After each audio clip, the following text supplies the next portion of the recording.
வணக்கம் மக்களே, நான் உங்கள் திவ்யா. இன்றைக்கி ஒரு பிஸி மார்னிங் vlog பார்க்க போகிறோம். வாரத்தில் 2 to 3 நாள் கண்டிப்பாக எங்கள் வீட்டில் கீரை இருக்கும், அவைலபிலிட்டி பொறுத்து. கீரை கோவக்காய் ரெண்டையுமே சுத்தம் பண்ணிவிட்டு கோவக்காய் கட் பண்ணி ரெண்டையும் ஃப்ரிட்ஜில் பாக்ஸில் போட்டு வச்சுருந்தேன். காலையில் எழுந்திரிச்சு சுத்தம் பண்ணுறது கொஞ்சம் கஷ்டமாக இருக்கும் இல்லைங்களா, டைம் நிறைய எடுக்கும். ஸோ ஈவினிங் டைம் இருக்கும்போது நான் கட் பண்ணி போட்டு வச்சுருவேன். கீரையை நல்லா அலசி எடுத்துகிட்டு அதுக்கப்புறம் ஒரு டம்ளர் டு 1.5 டம்ளர் எவ்வளோ தண்ணி வேணுமோ ஊற்றிட்டு 4 to 5 பல் பூண்டு போட்டு வேக வைக்கிறேன். நான் முதல்ல கீரை முழுகிற அளவுக்கு தண்ணி ஊற்றிட்டு இருப்பேன். ஒரு 3 டம்ளர் தண்ணி ஊற்றுவேன். அது 1 மணி நேரம் வேகும். வேகிறதுக்குள்ளே கீரையெல்லாம் கொலன்னு ஆயிரும். இப்போ தான் எனக்கு கொஞ்சம் அந்த ட்ரிக்ஸ் எல்லாம் தெரிஞ்சிருக்கு, கம்மியாக தண்ணி ஊற்றினா போதும் அப்படின்னு. மல்லி தண்ணி சூடாகிறதுக்குள்ளே கோவக்காய் வறுவலுக்கு எல்லாமே ரெடி பண்ணலாம். எல்லா பொருளுக்கும் வணக்கிற மாதிரி உளுந்து பருப்பு, கடலைப்பருப்பு, வெங்காயம், சீரகம், கருவேப்பிலை எல்லாத்தையும் போட்டு வதக்கிட்டு கோவக்காய் போட்டு உப்பு போட்டு நல்லா வதக்கிட்டே இருக்கணும். எண்ணெய் கம்மியாக ஊற்றிருக்கிறதுனால டக்குன்னு அடி பிடிச்சி கருகிறதுக்கு பார்க்கும். ஸோ நம்ம கிளறிட்டே இருக்கணும் கைவிடாமல். கீரை வெந்துருச்சு. இந்த கொஞ்சோண்டு தண்ணியோட அப்படியே எடுத்து ஆற வச்சிடணும். அரைக்கும் போது அப்போ தான் கன்சிஸ்டன்சி நல்லாயிருக்கும். அடுத்து மஷ்ரூம் வச்சு ஒரு ஈஸியான பெப்பர் ஃப்ரை மாதிரி ஒரு ரெசிபி பண்ண போகிறோம். நான் எப்போவுமே இப்படி தான் பண்ணுவேன். மஷ்ரூம் நல்லா கழுவி எடுத்துட்டு தாளிக்கிறதுக்கு இந்த கடலைப்பருப்பு, உளுந்தம் பருப்புலாம் போடாமல் வெறும் சோம்பும் கருவேப்பிலை கொஞ்சம் வெங்காயம் மட்டும் ஆட் பண்ணிக்கோங்க. வெங்காயம் நல்லா வதங்கினதுக்கு அப்புறமா இஞ்சி பூண்டு பேஸ்ட் ஆட் பண்ணி அதில் இருக்கிற அந்த தண்ணி போயிடணும், அந்த பச்சை வாசமும் போயிடணும். அந்த அளவுக்கு கிளறிட்டே இருங்க, வதக்கிட்டே இருங்க. இஞ்சி பூண்டு பேஸ்ட் நல்லா ட்ரை ஆனதுக்கப்புறமா மஷ்ரூம் உள்ள ஆட் பண்ணிவிட்டு நல்லா கிளறிட்டே இருங்க. அதுவும் ஹை ஃப்ளேமில் வச்சு கிளறும்போது மஷ்ரூமில் இருக்கிற தண்ணியெல்லாம் ஈஸியாக ஆவியாகி டக்குன்னு வெந்துடும். நிறைய காய்கறிகளுக்கு நீங்கள் வதக்க ஆரம்பிக்கிறதுக்கு முன்னாடியே உப்பு சேர்த்துட்டீங்க அப்படின்னா அதில் இருக்கிற தண்ணியெல்லாம் டக்குன்னு ரிலீஸ் ஆகி சீக்கிரமாக வேகிறதுக்கு ஹெல்ப் பண்ணும். நல்லா வதக்கி விட்டுட்டு ஃப்ளேம் கொஞ்சம் கம்மி பண்ணிவிட்டு மூடி வச்சிடணும், வேகட்டும். நம்ம இந்த கேப்பில் சாப்பாடு ரெடி பண்ணுறதுக்கு அரிசி நல்லா கழிஞ்சிட்டு தேவையான தண்ணி ஊற்றி மூடி அடுப்பில் வச்சிடுறோம்.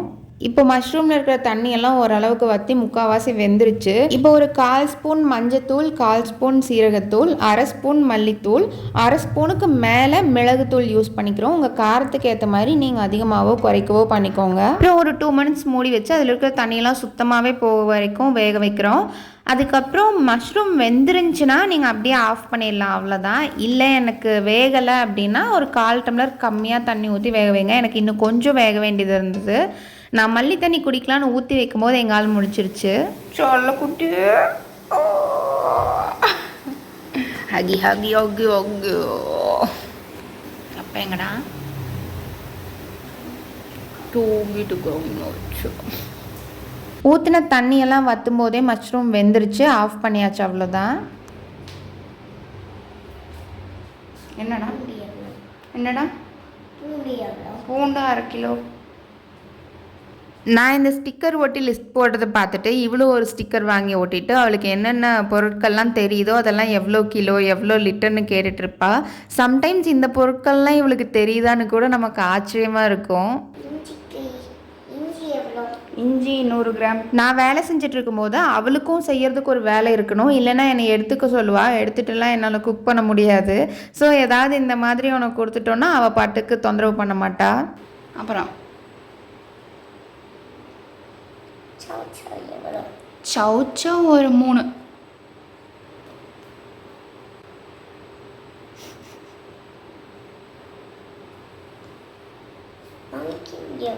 பம்கின் குட்டி 1, டிஸ்கோ பம்கின்.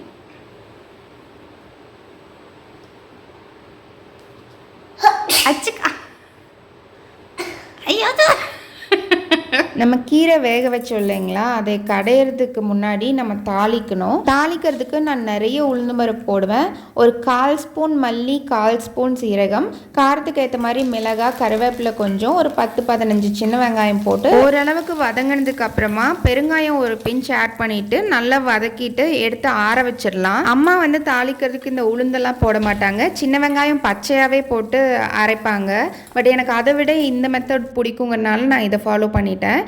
ஆறுனதுக்கப்புறம் முதல்ல மிக்ஸி ஜாரில் இந்த தாளிச்சதை மட்டும் போட்டு 2 அடி அடித்து எடுத்துட்டு அதுக்கப்புறமா கீரை போட்டு ஒரே ஒரு பல்ஸ் விட்டு எடுத்து விட்டால் போதும்.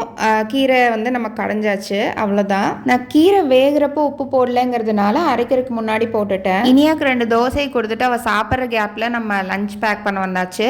கோவக்காய்க்கு வந்து நான் எக்கு போட்டு வதக்கிட்டேன். நான் அதை உங்களுக்கு வீடியோவில் காமிக்க முடியல. அண்ட் மஷ்ரூம் போட்டாச்சு, அவளோட ஃபேவரட் கீரையும் போட்டாச்சு. ஸ்நாக்ஸ்க்கு எப்போவுமே அவளுக்கு ஃப்ரூட்ஸ் தான் ஏதாவது இருக்கும். எந்த பழம் இருக்கோ அது. இன்னைக்கு கொய்யாப்பழம் இருந்ததுனால இது அவ்வளோ ரெடி ஆயாச்சு.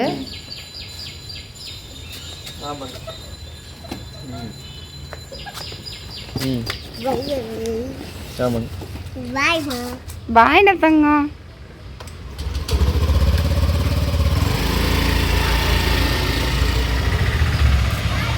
பாய் பாய்டா. காலையில் எந்திரிச்சிலேருந்தே வயிறு கடமுடாவாக இருந்தது. நான் கெஸ் பண்ணேன், ஏன்னா எனக்கு கரெக்ட் டைமில் ஆகிடும் பீரியட்ஸு. எனக்கு 28 டே சைக்கிள்.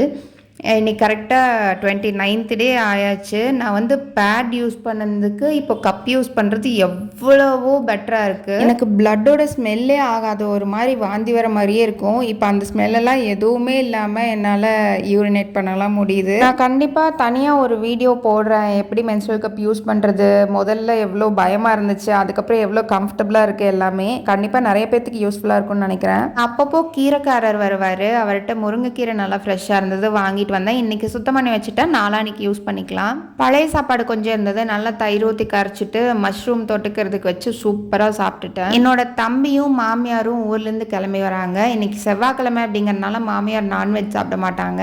ஸோ தம்பிக்கு ஏதாவது ஸ்பெஷலாக பண்ணலான்ட்டு ஒரு சிக்கன் கிரேவி பண்ண போகிறோம். 2 தக்காளி, ஒரு 2 பீஸ் இஞ்சி, ஒரு 10 பல் பூண்டு போட்டு அரைச்சி எடுத்துக்க போகிறேன். தாளிக்கிறதுக்கு தேங்காய் எண்ணெய் எடுத்திருக்கேன். இப்போல்லாம் சிக்கன் வந்து நான் தேங்காய் எண்ணெயில் தான் பண்ணுறேன், அவ்வளோ சூப்பராக இருக்குது. கொஞ்சோண்டு சோம்பு, கருவேப்பிலை, வெங்காயம் எல்லாம் போட்டு தாளிச்சுக்கிறோம். வெங்காயம் வந்து நல்லா பொன்னிறமாக ஆக வரைக்கும் வணக்கிக்கணும் உப்பு போட்டு. எப்பவும் போல் ஃப்ரெஷ் டு ஹோமில் தான் வந்து சிக்கன் ஆர்டர் போட்டிருக்கேன். கறிக்கட் அப்படின்னு அவங்களே கொடுத்துருப்பாங்க.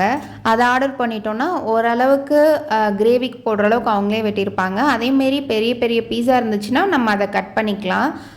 லெக் பீஸ் வந்து 2 இருக்கும். வெங்காயம் நல்லா வதங்கினதுக்கு அப்புறமா அந்த தக்காளி இஞ்சி பூண்டு பேஸ்ட் அரைச்சோம் இல்லைங்களா, அதை ஆட் பண்ணிவிட்டு கொஞ்சோண்டு மஞ்சத்தூளும் போட்டுட்டு நல்லா கிளறி விட்டுக்கணும். இந்த தக்காளி இருக்கிற தண்ணியெல்லாம் ஓரளவுக்கு ரிலீஸ் ஆகி எண்ணெய் பிரிஞ்சு வரும் இல்லைங்களா, அந்த டைமில் சிக்கன் ஆட் பண்ணணும். சிக்கன் ஆட் பண்ணிவிட்டு ஒரு 2 மினிட்ஸ்க்கு நல்லா கிளறிட்டே இருக்கணும். இப்போ நான் வந்து ஒரு செம்ம ட்விஸ்ட் இதில் சேர்க்குறேன். என்னன்னா, காலையில் கீரை கடைஞ்சோம் இல்லைங்களா, அது மாமியாருக்கு அளவாக எடுத்து வச்சுட்டு மிச்சம் இருந்த கீரையை வந்து கீரை கடையில் வந்து இதுக்குள்ளே கொட்டி கலக்கிடுறேன். செம்மையாக இருக்கும். இந்த மாதிரி எங்கள் வீட்டில் மிச்சமாகிறதையெல்லாம் நான் வேஸ்ட் பண்ணவே மாட்டேன். அடுத்த நேரத்துக்கு ஏதாவது செய்வோம்ல, அதில் வந்து ஆட் பண்ணிடுவோம். அது செம்ம டேஸ்ட்டாக இருக்கும். அந்த கீரை கடையிலேயே ஆல்ரெடி பூண்டு, வெங்காயம், கொஞ்சோண்டு மல்லி, சீரகம் எல்லாம் இருக்குது இல்லைங்களா, அதனால செம்ம ஃப்ளேவர் கொடுக்கும். சிக்கன் நல்லா வேகிற வரைக்கும் மூடி வச்சு வேக வச்சுட்டே இருங்க, கிளறி விட்டுட்டே இருங்க. மிச்சமாகிற சட்னி எல்லாம் இருக்கு இல்லைங்களா, தேங்காய் சட்னி, அதுக்கப்புறம் தக்காளி கடையல் மாதிரி பண்ணுவோம்ல, அது தக்காளி சட்னி, இதெல்லாம் நம்ம தாராளமாக ஆட் பண்ணலாம். இந்த ஃப்ளேவரே வித்தியாசமாக இருக்கும் இல்லைங்களா, நிலக்கடலை சட்னியெல்லாம் இருக்குல்ல, அதெல்லாம் ஆட் பண்ணக்கூடாது. அதெல்லாம் பர்டிகுலர் ரெசிபி கூட ஆட் பண்ணாதான், அந்த நிலக்கடலை ஆட் பண்ணுற ரெசிபிக்கு அதை ஆட் பண்ணால் தான் நல்லாயிருக்கும். மற்றபடி எல்லா ரெசிபிக்கெல்லாம் ஆட் பண்ணால் அது கேவலமாயிரும். அப்புறம் என்ன நீங்கள் குறை சொல்லக்கூடாது, எதை ஆட் பண்ணணுமோ அதை மட்டும்தான் ஆட் பண்ணணும். இப்போது சிக்கன் ஓரளவுக்கு வெந்ததுக்கு அப்புறமா நான் கரம் மசாலா 1 ஸ்பூனும் மல்லித்தூள் 2 ஸ்பூனும் ஆட் பண்ணி நல்லா கிளறி விடுறேன். தண்ணி பாருங்கள் ஓரளவுக்கு வத்திருச்சு. நான் இது வரைக்கும் தண்ணி ஊற்றலை, சிக்கனில் இருந்த தண்ணியே தான் ரிலீஸ் ஆகி வந்துட்டு இருந்துச்சு. எனக்கு ரொம்ப தண்ணி மாதிரி குழம்பு மாதிரி தேவையில்லை, செமி கிரேவியாக தான் தேவை. நான் ஒரு 1/4 டம்ளர் தண்ணி தான் ஊற்றுறேன்.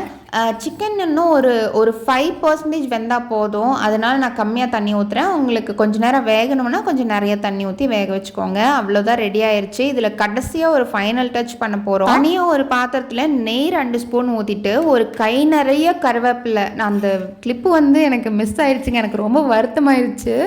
அந்த கை நிறைய கருவேப்பிலை போட்டு கருவேப்பிலை நல்லா சடப்புடன் வெடிக்கும்ல, அதுக்கப்புறம் எடுத்து இந்த கிரேவியில் ஊற்றிட்டு நல்லா கிளறி விட்டுருங்க. அடுப்பு ஆஃப் பண்ணிவிட்டு கிளறி மூடி வச்சுருங்க. செம்ம மணமாக இருக்கும் கிரேவி. மாமியார் டயபெட்டிக் அப்படிங்கிறதுனால அவங்க அரிசி சாப்பாடு பெருசாக சாப்பிட மாட்டாங்க. அதனால் அவங்களுக்கு குதிரைவாளியில் நம்ம சாப்பாடு செஞ்சு வைக்க போகிறோம். அண்ட் கீரை சுத்தம் பண்ணப்போ நான் கீரை தண்டெல்லாம் கொஞ்சம் எடுத்து வச்சுருந்தேன். கீரை கடைஞ்சோம் இல்லைங்களா காலையில், அந்த தண்டெல்லாம் எடுத்து வச்சுருந்தேன். அதை வச்சு நம்ம சிம்பிளாக ஒரு ரசம் வைக்க போகிறோம். ரசத்துக்கு அரைக்கிறதுக்கு சீரகம், மிளகு, பூண்டு, மல்லி, அந்த கீரை தண்டு எல்லாத்தையும் போட்டு உப்பு மஞ்சள் பொடி போட்டு நல்லா நெகுன்னு அரைச்சி எடுத்துக்கணும். ஃபைன் பேஸ்ட்டாக இருக்கணும்.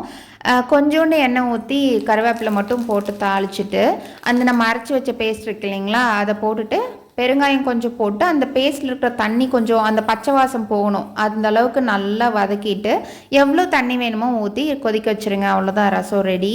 சாம்பார் பொடி போடுவேன் நான் ரசத்துக்கு, சூப்பராக இருக்கும். நீங்களும் போட்டு பாருங்கள். அவ்வளோதான், இன்றைக்கி எல்லாமே செஞ்சு முடிச்சாச்சு.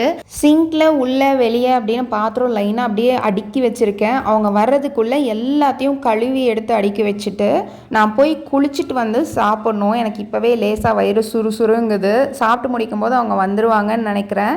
நான் வந்து இன்னையிலேருந்து பேலியோ ஸ்டார்ட் பண்ணலான்னு பிளான் பண்ணேன். ஆனால் காலையில் பழைய சோத்தை பார்த்தோன்னே அப்படியே வெறி பிடிச்ச மாதிரி சாப்பிட்டு முடிச்சிட்டேன். ஸோ இன்றைக்கி கொஞ்சம் காலையில் மட்டும் டீலில் விட்டாச்சு. மதியம் வந்து ப்ராப்பராக ஒரு காய்கறி, சிக்கன் அந்த மாதிரி சாப்பிட்றேன். லெக் பீஸ் ஒன்று நான் எடுத்துட்டேன். மிச்சம் ஒரு லெக் பீஸ் யாருக்கு லக் இருக்கோ, என் ஹஸ்பண்ட்க்கோ தம்பிக்கோ யாருக்கு லக் இருக்கோ அவங்களுக்கு. அவ்வளோதாங்க இன்றைக்கி விலாக். உங்களுக்கு இந்த விலாக் பிடிச்சிருந்ததுன்னா கண்டிப்பாக சப்ஸ்கிரைப் பண்ணுங்கள், ஃப்ரெண்ட்ஸோட ஷேர் பண்ணுங்கள், லைக் பண்ணுங்கள், கமெண்ட் பண்ணுங்கள். தேங்க்யூ.